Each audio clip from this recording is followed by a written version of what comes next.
Mariano Ponce y Colentes, commonly known as just Mariano Ponce, was a Filipino physician, writer, statesman, and active member of propaganda movement. In Spain, he was among the founders of La Solidaridad and Asociación Hispano-Filipino. Mariano Ponce became an editor-in-chief, biographer, and researcher of the propaganda movement.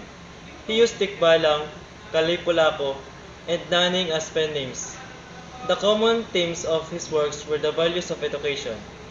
He also wrote about how the Filipinos were oppressed by the foreigners and of the problem of his countrymen. Among his writing were 1. Mga Alamat ng Bulacan or Legend of Bulacan. Contains legends and folklores of his native town. 2. Pagpugot kay Longinos or The Beheading of Longinos, a play shown at the Plaza of Malolos, Bulacan. 3. Sobre Filipinos or About the Filipinos.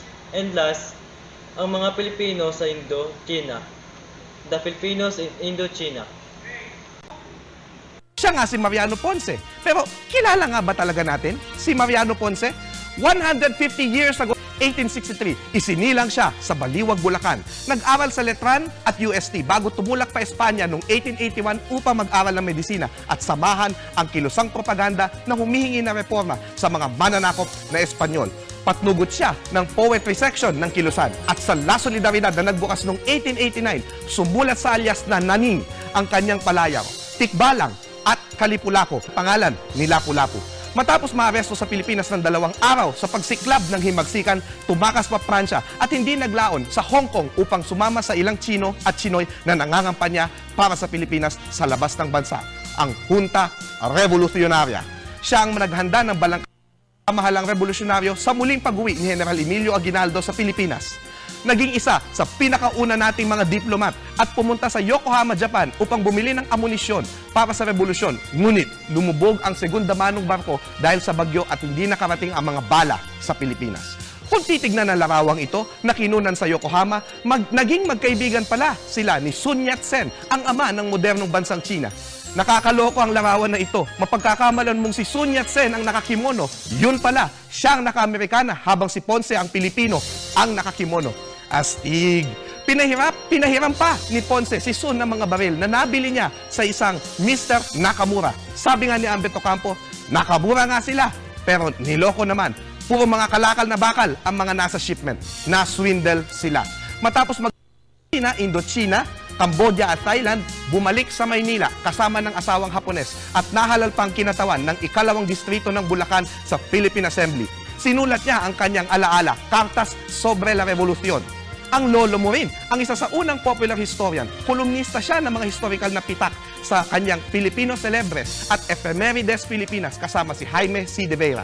Sinusundan siya ng mga katulad din na Carmen Guerrero Nakpil, Ambeto Campo at Jaime Veneracion. Sa kanyang pagtungo sa Hong Kong upang bisitahin ng kanyang kaibigang si Sun Yat-sen, namatay siyang bigla sa Civil Hospital ng Hong Kong noong May 23, 1918 sa edad na 55. Sa iyong kaarawan, patawarin mo kami, Mariano Ponce, na hindi namin nababanggit lagi ang mga kontribusyon mo sa amin.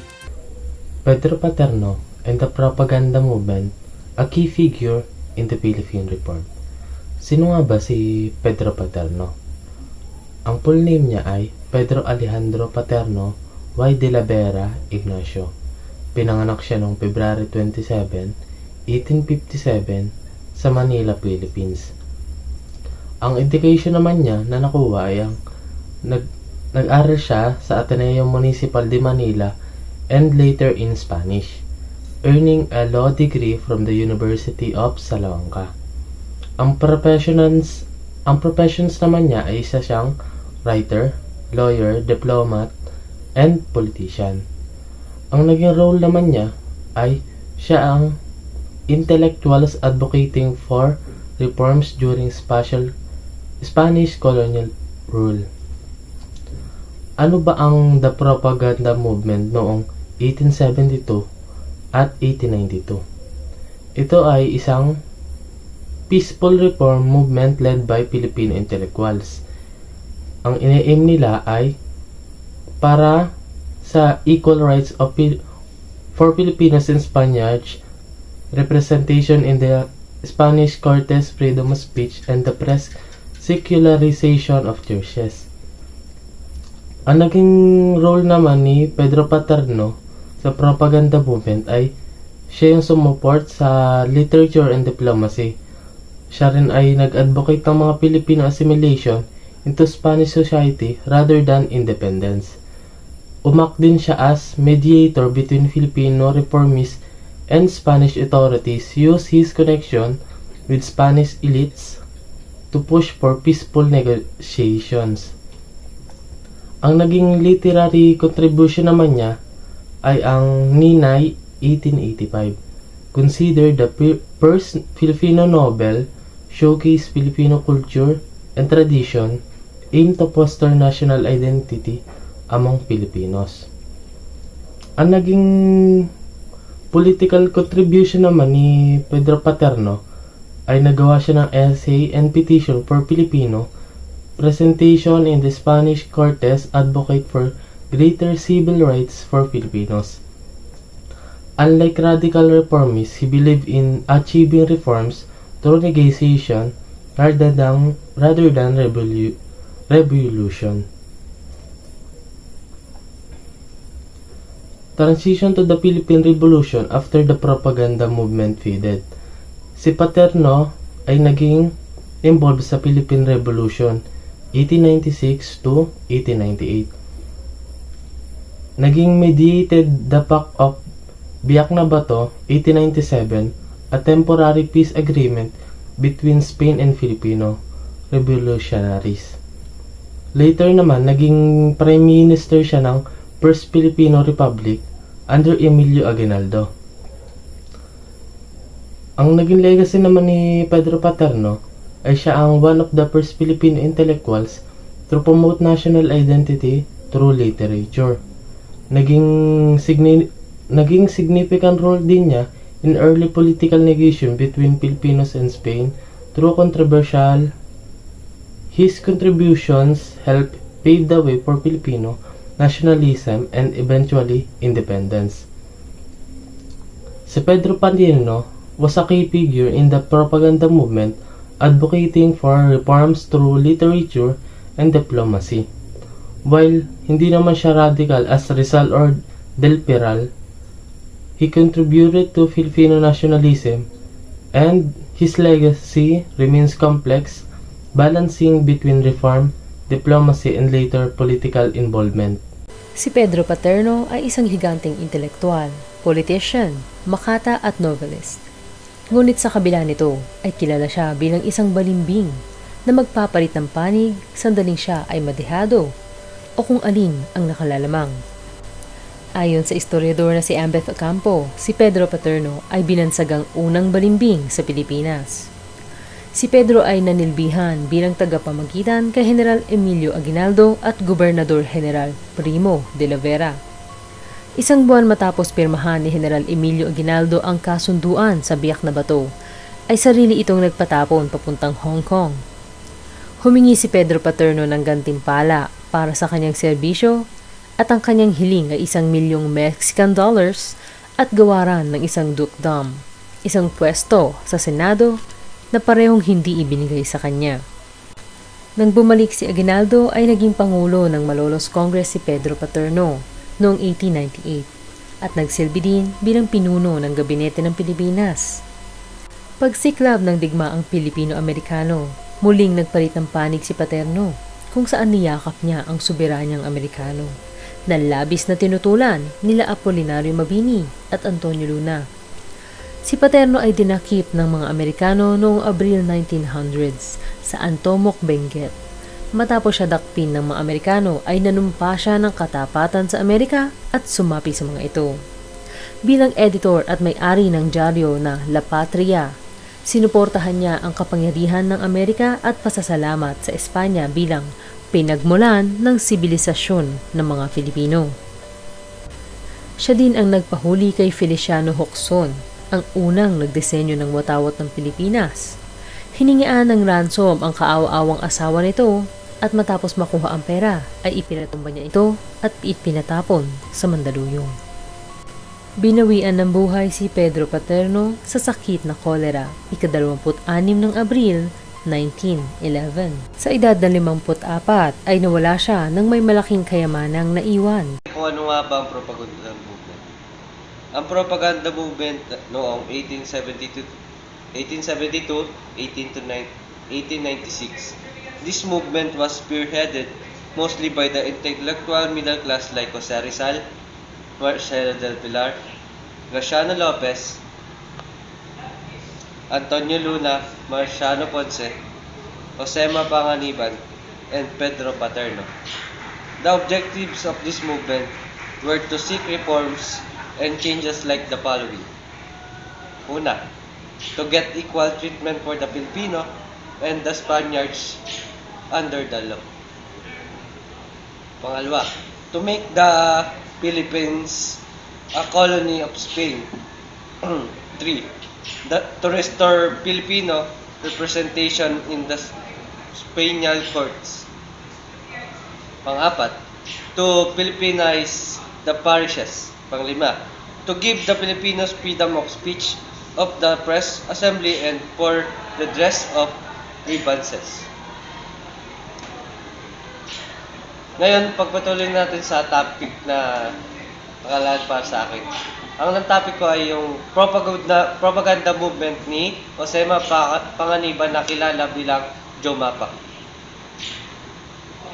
Si Josep Panganiban ay isang enthusiast na propagandista, kilalang makata, manunulat at isang aktibong membro ng propaganda.